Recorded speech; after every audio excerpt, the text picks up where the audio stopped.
ಸ್ನೇಹಿತರೆ ನಮಸ್ಕಾರ. ನಾನು ನಿಮ್ಮ ರಾಕೇಶ್ ಆರುಂಡಿ. ಧರ್ಮಸ್ಥಳ ಸರಣಿ ಕೃತ್ಯಗಳ ಆರೋಪಕ್ಕೆ ಸಂಬಂಧಪಟ್ಟ ಹಾಗೆ ಇದೀಗ ಮತ್ತೊಂದು ಬಿಗ್ ಅಪ್ಡೇಟ್ಸ್ ಕೂಡ ಸಿಗ್ತಾ ಇದೆ. ಒಂದು ರೋಚಕ ಘಟ್ಟವನ್ನು ತಲುಪ್ತಾ ಇರೋದು, ದಿನಕ್ಕೊಂದು ಪ್ರಕರಣ, ದಿನಕ್ಕೊಂದು ಹೊಸ ತಿರುವನ್ನು ತೆಗೆದುಕೊಳ್ತಾ ಇರೋದು, ದಿನಕ್ಕೊಮ್ಮೆ ಎಲ್ಲೋ ಒಂದು ಕಡೆ ಈ ಕೇಸ್ ಯೂಟರ್ನ್ ಆಗಿಬಿಡುತ್ತಾ ಅನ್ನೋ ಮಟ್ಟಿಗೆ ನಾವೆಲ್ಲರೂ ಕೂಡ ಕುತೂಹಲದಿಂದ ನೋಡ್ತಾ ಇದ್ದರೆ ಮತ್ತಿನ್ನೇನೋ ಹೊಸ ಬೆಳವಣಿಗೆಗಳು ಆಗ್ತಾ ಇರುತ್ತೆ. ಇವತ್ತು 13ನೇ ಪಾಯಿಂಟನ್ನು ತೆಗೆಯೋ ಮುನ್ನವೇ ಹೊಸ ಪಾಯಿಂಟ್ ಶೋಧ ಕಾರ್ಯಕ್ಕೆ ತೆರಳಿಬಿಟ್ಟಂಥ SIT ಟೀಮ್ಗೆ ಒಂದು ಅಚ್ಚರಿ ಕೂಡ ಕಾದಿದೆ. ಸ್ನೇಹಿತರೆ, ಈಗಾಗಲೇ ಮತ್ತೊಬ್ಬ ಹೊಸ ದೂರುದಾರನ ಎಂಟ್ರಿಯಿಂದ ಈ ಕೇಸ್ ಮತ್ತೊಂದು ತಿರುವನ್ನು ಪಡೆದುಕೊಳ್ತಾ ಇದೆ.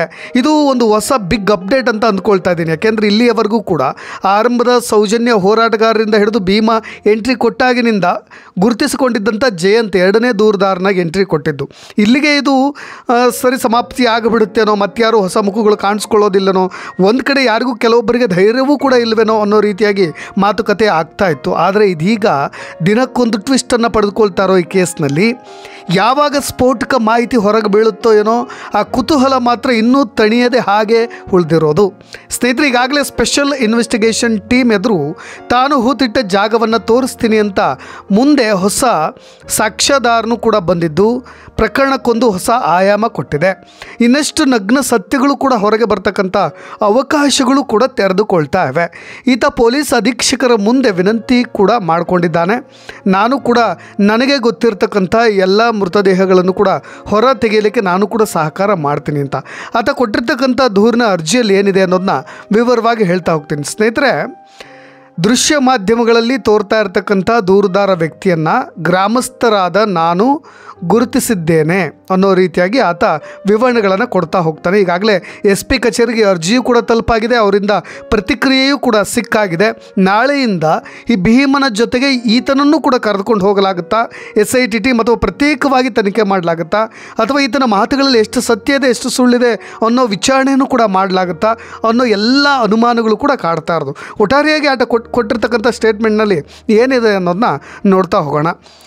ಈಗಾಗಲೇ ದೃಶ್ಯ ಮಾಧ್ಯಮಗಳಲ್ಲಿ ನಡೀತಾ ಇರ್ತಕ್ಕಂಥ ಬೆಳವಣಿಗೆಗಳನ್ನು ಮತ್ತು ಈ ಭೀಮನನ್ನು ನಾನು ವೈಯಕ್ತಿಕವಾಗಿ ಇದೇ ಗ್ರಾಮದವನಾಗಿರ್ತಕ್ಕಂಥ ನಾನು ಗುರುತು ಮಾಡಿದ್ದೀನಿ. ಆತ ರಹಸ್ಯವಾಗಿ ಜನರಿಗೆ ಕಾಣದಂತೆ ಇದೇ ಧರ್ಮಸ್ಥಳ ಗ್ರಾಮದ ವಿವಿಧೆಡೆ ಬೇರೆ ಬೇರೆ ಜಾಗಗಳಲ್ಲಿ ಶವಗಳನ್ನು ಕೊಂಡೊಯ್ದು ಹೂತು ಹಾಕ್ತಾ ಇರ್ತಕ್ಕಂಥದ್ದನ್ನು ನಾನು ಬೇರೆ ಬೇರೆ ಸ್ಥಳಗಳಲ್ಲಿ ನೋಡಿದ್ದೀನಿ ಅನ್ನೋದನ್ನ ಆತ ಒಪ್ಕೊಳ್ತಾ ಇರೋದು. ಸ್ನೇಹಿತರೆ, ನೋಡಿ ಯಾವ ರೀತಿಯಾದಂಥ ಕುತೂಹಲವನ್ನು ಮೂಡಿಸ್ತಾ ಇದೆ ಅಂದರೆ ಯಾವುದೋ ಒಂದು ಕ್ರೈಮ್ ಥ್ರಿಲ್ಲರ್ ಸಿನಿಮಾಗಿಂತಲೂ ಕೂಡ ಕಡಿಮೆ ಇಲ್ಲ ಅನ್ನುವಂತೆ ನಮಗೆ ಬೆಳವಣಿಗೆಗಳಾಗ್ತಾ ಇರೋದು. ಅದಕ್ಕೆ ತಕ್ಕನಾದಂಥ ಕುತೂಹಲವಾದಂಥ ಯಾವುದೇ ಅಂಶಗಳು ಕೂಡ ಇನ್ನೂ ಅಪ್ಡೇಟ್ಸ್ಗಳು ಸಿಗ್ತಾ ಇಲ್ಲ ಅನ್ನೋ ನಿರಾಸೆ ಕೆಲವೊಬ್ಬರಿಗೆ. ಯಾಕೆಂದರೆ ಕೇವಲ ಪಾಯಿಂಟ್ ನಂಬರ್ 6ನಲ್ಲಿ ಸಿಕ್ಕಿದೆ ಅಂತ ಯಾರಿಗೂ ಗೊತ್ತು. SIT ಟೀಮ್ ಇನ್ನೂ ಯಾವ ಯಾವ ರಹಸ್ಯಗಳನ್ನು ಹಾಗೆ ನಿಗೂಢವಾಗಿ ಇಟ್ಕೊಂಡಿದೆಯೋ, ಎಲ್ಲೂ ಕೂಡ ರಿವೀಲ್ ಮಾಡದೆ ಇಟ್ಕೊಂಡಿದೆಯೋ, ಒಂದು ಪ್ರೆಸ್ ಮೀಟ್ ಅಂತ ಅವ್ರು ಮಾಡಿದ ಅಫಿಷಿಯಲಿ ಅನೌನ್ಸ್ ಮಾಡಿದಾಗ ನಮಗೆಲ್ಲ ಕ್ಲಾರಿಟಿ ಸಿಗುತ್ತೆ. ಅದೇನೇ ಇರಲಿ, ಇದೀಗ ಭೀಮನ ಜೊತೆ ಬಂದಿರತಕ್ಕಂಥ ಇನ್ನೊಬ್ಬ ದೂರುದಾರ ಕೊಟ್ಟಿರ್ತಕ್ಕಂಥ ಹೇಳಿಕೆಗಳನ್ನು ಹೇಳ್ತಾ ಇದ್ದೆ. ನಾನು ಆತ ಭೀಮ ಎಲ್ಲೆಲ್ಲಿ ಹೂತು ಹಾಕಿದಾನೋ ಅಂದರೆ ಎಲ್ಲವನ್ನೂ ಅಲ್ಲ, ಕೆಲವು ಮೃತದೇಹಗಳನ್ನು ಹೂತು ಹಾಕೋದನ್ನು ಕೊಂಡೊಯ್ತಾ ಇರೋದನ್ನು ನಾನು ರಹಸ್ಯವಾಗಿ ನೋಡಿದ್ದೀನಿ. ಆತ ಇದೇ ರೀತಿಯಾಗಿ ರಹಸ್ಯವಾಗಿ ಹೂತು ಹಾಕ್ತಾ ಇರುವುದಾಗಿ ಭಾವಿಸಿದ್ರೂ ಕೂಡ ಗ್ರಾಮಗಳಲ್ಲಿ ಅಂದರೆ ನಮ್ಮ ಧರ್ಮಸ್ಥಳದಲ್ಲಿ ಇಂಥ ವಿಷಯಗಳು ಭಾಳಷ್ಟು ದಿನ ರಹಸ್ಯವಾಗಿ ಉಳಿಯೋದಿಲ್ಲ ಅನ್ನೋದು ಕೂಡ ನನಗೆ ಗೊತ್ತು. ಅಂದರೆ ಆತ ಹೇಳ್ತಾ ಇರೋ ರೀತಿ ಏನಿದೆ ಅಂದರೆ ಆತ ಹೂತು ಹಾಕ್ತಾ ಇರೋದು ಅನೇಕ ಜನರಿಗೆ ಗೊತ್ತಿತ್ತು ಅನ್ನೋ ರೀತಿಯಾಗಿ ನನಗೂ ಕೂಡ ಇದು ಗೊತ್ತಿತ್ತು. ಈಗ ಜನರ ರಕ್ಷಣೆಗೋಸ್ಕರ ಮಾನ್ಯ ಮುಖ್ಯಮಂತ್ರಿಗಳಾದಂಥ ಸಿದ್ದರಾಮಯ್ಯನವರು ಸ್ಥಾಪನೆ ಮಾಡಿರ್ತಕ್ಕಂಥ ಗೌರ್ನಮೆಂಟ್ ಸ್ಥಾಪನೆ ಮಾಡಿರ್ತಕ್ಕಂಥ ವಿಶೇಷ ತನಿಖಾ ದಳಕ್ಕೆ ಸ್ಪೆಷಲ್ ಇನ್ವೆಸ್ಟಿಗೇಷನ್ ಟಾಸ್ಕ್ ಫೋರ್ಸ್ ಏನಿದೆಯಲ್ವ SIT, ಇದಕ್ಕೆ ನಾನು ಕೂಡ ಸಹಕಾರ ನೀಡಬೇಕು ಅಂತ ತೀರ್ಮಾನ ಮಾಡಿದ್ದೀನಿ ಅಂತ ಹೇಳಿ ದೂರುದಾರ ತೋರಿಸ್ತಾ ಇರ್ತಕ್ಕಂಥ ಸ್ಥಳಗಳಲ್ಲಿ ಮೃತದೇಹಗಳ ಕಳೆಬರಗಳನ್ನು ಹೊರತೆಗೆಯುವ ಕಾರ್ಯಾಚರಣೆಯಲ್ಲಿ ನಮ್ಮನ್ನು ಕೂಡ ಒಳಪಡಿಸ್ಕೊಳ್ಳಿ ಅಂತ ಹೇಳಿ ನಿಮ್ಮ ಹತ್ರ ರಿಕ್ವೆಸ್ಟ್ ಮಾಡ್ತಾ ಇದ್ದೀನಿ. ಅಂದರೆ ಪ್ರತ್ಯೇಕವಾಗಿ ಆತನು ರಹಸ್ಯವಾಗಿ ಹೂತು ಹಾಕಿದಂಥ ಸ್ಥಳಗಳನ್ನು ನಾನು ಎಲ್ಲೆಲ್ಲಿ ನೋಡಿದ್ದೇನೋ ಅಲ್ಲೆಲ್ಲವೂ ಕೂಡ ಸ್ವತಂತ್ರವಾಗಿ ನಾನೇ ಇಂಡಿವಿಜುವಲ್ ಆಗಿ ಭೀಮನ ಜೊತೆಗೆ ಅಂತಲ್ಲ, ಅದನ್ನು ಹೊರತುಪಡಿಸಿಯೂ ಕೂಡ ಸ್ವತಂತ್ರವಾಗಿ ತೋರಿಸೋ ಅವಕಾಶಕ್ಕಾಗಿ ನಾನು ಕೂಡ ವಿನಂತಿ ಮಾಡ್ಕೊಳ್ತಾ ಇದ್ದೀನಿ ಅನ್ನೋ ರೀತಿಯಾಗಿ ಆತ ಈಗಾಗಲೇ SIT ಕಚೇರಿಗೆ ಒಂದು ಅರ್ಜಿಯನ್ನು ದೂರನ್ನು ಕೂಡ ಸಲ್ಲಿಸಿರೋದು. ಆಗಾಗಲೇ ಆ ಠಾಣಾ ಪಿಟಿಷನ್ ನಂಬರ್ನು ಕೂಡ ಈಗಾಗಲೇ 2025 ಅದನ್ನು ಮಾಡ್ಕೊಂಡಿದ್ದಾರೆ. ಜೊತೆಗೆ ಅದಕ್ಕೊಂದು ರಿಪ್ಲೈ ಕೂಡ ಬಂದಿದೆ. ಹಾಗಾಗಿ ಈತ ಭೀಮನ ಜೊತೆ ಸೇರಿಕೊಂಡು ಹೂತಾಕಿದ್ನ ಅಥವಾ ತಾನು ನೋಡಿರೋ ಸ್ಥಳಗಳನ್ನು ಭೀಮನ ಜೊತೆ ಸೇರಿಕೊಂಡು ತೋರಿಸ್ತಾನ ಅನ್ನೋ ಅನುಮಾನಗಳು ದಟ್ಟವಾಗಿ ಕಾಡ್ತಾ ಇರೋದು. ಅಸಲಿಗೆ ಇವತ್ತು ಸ್ನೇಹಿತರೆ ಈಗಾಗಲೇ SP ಕಚೇರಿಯಿಂದ ಅಂದರೆ SIT ಪೊಲೀಸ್ ಅಧೀಕ್ಷಕರ ಕಡೆಯಿಂದ ಆತನಿಗೆ ರಿಪ್ಲೈ ಕೂಡ ಬಂದಿದೆ. ವಿಶೇಷ ತನಿಖಾ ದಳದಿಂದ ರಿಪ್ಲೈ ಕೂಡ ಬಂದಿದೆ. ನೀವು ನೀಡಿದಂಥ ಅರ್ಜಿಯನ್ನು ನಾವು ಸ್ವೀಕಾರ ಮಾಡಿ ಪರಿಶೀಲನೆ ಮಾಡಿದ್ದೀವಿ. ಯಾವುದೇ ಅಪರಾಧ ಕೃತ್ಯದ ಕುರಿತು ನೀವು ಕೊಟ್ಟಿರ್ತಕ್ಕಂಥ ಮಾಹಿತಿಯನ್ನಾಗಲಿ ಅಥವಾ ಕೊಡಬೇಕಾಗಿರ್ತಕ್ಕಂಥ ಮಾಹಿತಿಯನ್ನಾಗಲಿ ಅಥವಾ ದೂರನ್ನಾಗಲಿ ಸ್ಥಳೀಯ ವ್ಯಾಪ್ತಿಯ ಪೊಲೀಸ್ ಠಾಣೆಗೆ ಮುಂದಿನ ಕ್ರಮ ಜರುಗಿಸುವ ಕುರಿತು ನಾವು ಸಲ್ಲಿಸ್ತೀವಿ ಅನ್ನೋ ರೀತಿಯಾಗಿ ಅವ್ರ ಕಡೆಯಿಂದ ರಿಪ್ಲೈ ಬಂದಿದೆ. ನೋಡೋಣ ಏನೆಲ್ಲ ಆಗಬಹುದು ಅನ್ನೋ ಕುತೂಹಲಗಳೊಂದಿಗೆ ಇವತ್ತು ಸ್ನೇಹಿತರೆ SIT ತಂಡವನ್ನು ಹೊಸ ದೂರುದಾರ ಈಗಾಗಲೇ ಸೇರಿಕೊಂಡಿರೋದು ಒಂದು ಅಪ್ಡೇಟ್. ಆದರೆ SIT ತಂಡವನ್ನು ದೂರುದಾರ ಭೀಮ ಹೊಸ ಜಾಗಕ್ಕೆ ಕರೆದುಕೊಂಡು ಹೋಗಿರೋದು ಧರ್ಮಸ್ಥಳದಿಂದ 2 ಕಿಲೋಮೀಟರ್ ದೂರದ ಬೋಳಿಯಾರ್ ಗೋಕ್ರತಾರ್ ಎಂಬಲ್ಲಿಯ ದಟ್ಟ ಅರಣ್ಯ, ಬಹಳಷ್ಟು ದಟ್ಟವಾದಂಥ ಕಾಡು. ಈಗಾಗಲೇ ಒಳಗೆ ಹೋಗಲಿಕ್ಕೂ ಕೂಡ ದೃಶ್ಯಗಳನ್ನು ಸೆರೆ ಹಿಡಿಯಲಿಕ್ಕೂ ಕೂಡ ಮಾಧ್ಯಮಗಳಿಗೆ ಅವಕಾಶವೇ ಇಲ್ಲದಂತಾಗಿಬಿಟ್ಟಿದೆ. ಹಾಗಾಗಿ ಧರ್ಮಸ್ಥಳದಿಂದ 2 ಕಿಲೋಮೀಟರ್ ದೂರದ ಬೋಳಿಯಾರ್ ಗೋಂಕ್ರತಾರ್ ಎಂಬಲ್ಲಿಯ ದಟ್ಟ ಅರಣ್ಯಕ್ಕೆ SIT ತಂಡ ಭೀಮನನ್ನು ಕರ್ಕೊಂಡು ಹೋಗಿದೆ. ಹೊಸ ಜಾಗದಲ್ಲಿ ಇದೇ ಭೀಮ ತೋರಿಸ್ತಾ ಇರ್ತಕ್ಕಂಥ ಎಷ್ಟು ಸ್ಥಳಗಳನ್ನು ಆತ ರೆಕಗ್ನೈಸ್ ಮಾಡ್ತಾನೆ, ಯಾಕೆ 13ನೇ ಪಾಯಿಂಟನ್ನು ಬಿಟ್ಟು ಅಲ್ಲಿ ಕರ್ಕೊಂಡು ಹೋಗಲಾಯಿತು. ಟುಡೇ ನಾವು ಇದನ್ನು ಇವತ್ತಿನ ದಿನವನ್ನು ವೇಸ್ಟ್ ಮಾಡಬಾರ್ದು ಅನ್ನೋ ರೀತಿಯಾಗಿ, ಯಾಕೆಂದರೆ GPRನ ಪಾಯಿಂಟ್ ನಂಬರ್ 13 ಸರ್ಚ್ ಮಾಡಲಿಕ್ಕೆ ಶೋಧ ಕಾರ್ಯ ಮಾಡಲಿಕ್ಕೆ GPR ಬೇಕು ಅಂತ ಕೂತಿರೋದು. GPR ಮೀನ್ಸ್ ನಿಮಗೆಲ್ಲ ಗೊತ್ತು, ಗ್ರೌಂಡ್ ಪೆನೆಟ್ರೇಟಿಂಗ್ ರಡಾರ್ ಅಂತ ಹೇಳಿ. ಆ ಮಿಷನ್ ಬಂದ ಮೇಲೆ ಅಲ್ಲಿ ಏನಾದರೂ ತನಿಖೆ ಮಾಡಬೇಕು, ಶೋಧ ಕಾರ್ಯಾಚರಣೆ ಮಾಡಬೇಕು ಅಂತ ಏನಾದರೂ ಅದನ್ನು ಡ್ರಾಪ್ಔಟ್ ಮಾಡಿ ಇದೀಗ ಹೊಸ ಜಾಗ ಕರ್ಕೊಂಡೋಯ್ತೋ ಏನೋ ಗೊತ್ತಿಲ್ಲ. ಈಗಾಗಲೇ ನಿಮಗೆ ತಿಳಿದಿರುವಂತೆ ಇದನ್ನು 15ನೇ ಪಾಯಿಂಟ್ ಅನ್ನೋ ರೀತಿಯಾಗಿ ಮಾರ್ಕ್ ಮಾಡಲಾಗ್ತಾ ಇದೆ. ಅಲ್ಲಿ ಎಷ್ಟು ಸ್ಥಳಗಳನ್ನು ಗುರುತಿಸ್ತಾನೆ ಅನ್ನೋ ಕುತೂಹಲ ಸಹಜವಾಗಿದೆ. ಈ ಹೊಸ ಜಾಗದಲ್ಲಿ ಸ್ಥಳ ಗುರುತು ಮಾಡಲಿಕ್ಕೂ ಕೂಡ SIT ಮುಂದಾಗಿದ್ದು ಪಾಯಿಂಟ್ ನಂಬರ್ 15ರ ಸೈನ್ ಬೋರ್ಡ್ ಅಡಿಯಲ್ಲಿ ಈಗಾಗಲೇ ಅಲ್ಲಿ ಶೋಧ ಕಾರ್ಯಾಚರಣೆ ಮುಂದುವರಿತಾ ಇದೆ.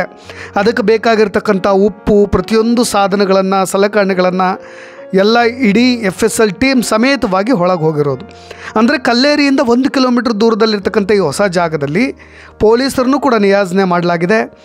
ಆತ ಶವ ಊತಿದ್ದೇನೆ ಎನ್ನಲಾದಂಥ ಅರಣ್ಯದೊಳಕ್ಕೆ ದೂರದಾರನ ಕರೆದುಕೊಂಡೋಗಿ ಅಲ್ಲಿ ಮೃತದೇಹವನ್ನು ಅಂದರೆ ಅವಶೇಷಗಳನ್ನು ತೆಗೆಯುವಂಥ ಕೆಲಸವನ್ನು ಮಾಡಲಾಗ್ತಾ ಇದೆ. ಸಿಕ್ಕಿದೆಯಾ ಸಿಕ್ಕಿಲ್ವಾ ಅದು ಅಫಿಷಿಯಲಿ ಗೊತ್ತಾಗಬೇಕಾಗಿದೆ.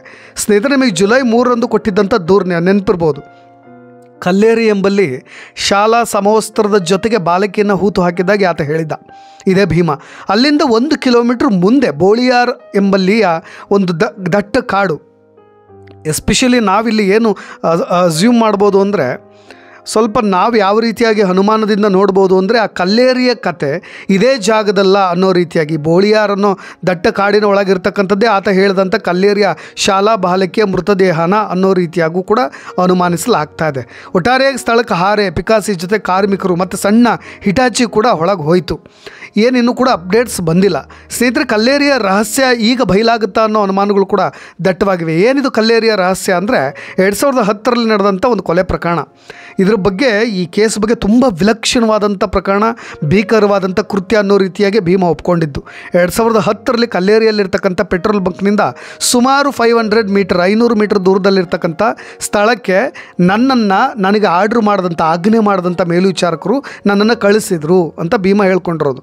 ಅಲ್ಲಿ ನಾನು ಹದಿಹರಿಯದ ಹುಡುಗಿಯ ದೇಹವನ್ನು ನೋಡಿದೆ, ಅಚ್ಚರಿಯಾದೆ, ಬೆಪ್ಪಾದೆ. ಅವಳು ವಯಸ್ಸು ಕೇವಲ 12ರಿಂದ 15 ವರ್ಷಗಳ ನಡುವೆ ಇತ್ತು. ಶಾಲಾ ಸಮವಸ್ತ್ರದ ಶರ್ಟನ್ನು ಧರಿಸಿದ್ಲು. ನೋಡಿದ್ರೆ ಎಂಥವರ ಕರುಳು ಕಿತ್ತು ಬರ್ತಾ ಇತ್ತು. ಯಾಕೆಂದರೆ ಆಕೆಯ ಲಂಗ ಮತ್ತು ಹೊಳ ಉಡುಪುಗಳು ಕೂಡ ಇರಲಿಲ್ಲ. ಅವಳ ದೇಹದ ಮೇಲೆ ಲೈಂಗಿಕ ಆಕ್ರಮಣದ ಸ್ಪಷ್ಟ ಲಕ್ಷಣಗಳು ಗೋಚರವಾಗ್ತಾ ಇದ್ವು. ಆಕೆಯ ಕತ್ತು ಹಿಸುಕಿದ ರೀತಿಯಾಗಿ ಗುರುತುಗಳಿದ್ವು, ಮಾರ್ಕ್ಗಳಿದ್ವು. ನನಗೆ ಸ್ಪಷ್ಟವಾಗಿ ಗೊತ್ತಾಗ್ತಾ ಇತ್ತು ಆಕೆಯನ್ನು ಯಾವುದೋ ಕಾಮ ಪಿಪಾಸುಗಳು ಲೈಂಗಿಕವಾದಂಥ ಆಕ್ರಮಣ ಮಾಡಿದ್ದಾರೆ ಅನ್ನೋ ರೀತಿಯಾಗಿ. ಅದಾದಮೇಲೆ ನನ್ನನ್ನು ಅಲ್ಲಿಗೆ ಕರೆದಂತಹ ವ್ಯಕ್ತಿಗಳು ಗುಂಡಿ ಅಗಿದು ಅವಳನ್ನು ಮತ್ತು ಅವಳ ಶಾಲಾ ಬ್ಯಾಗನ್ನು ಹೂಳಲಿಕ್ಕೆ ಆರ್ಡ್ರ್ ಕೊಟ್ಟರು, ನಿರ್ದೇಶನ ಮಾಡಿದ್ರು. ಹಾಗಾಗಿ ಈ ಸನ್ನಿವೇಶ ನನಗೆ ಇನ್ನೂ ಕೂಡ ತಲೆಯಿಂದ ಮಾಸಿಲ್ಲ, ತುಂಬ ಕಾಡುತ್ತೆ ಅಂತ ಹೇಳಿ ಒಪ್ಕೊಂಡಿದ್ದ.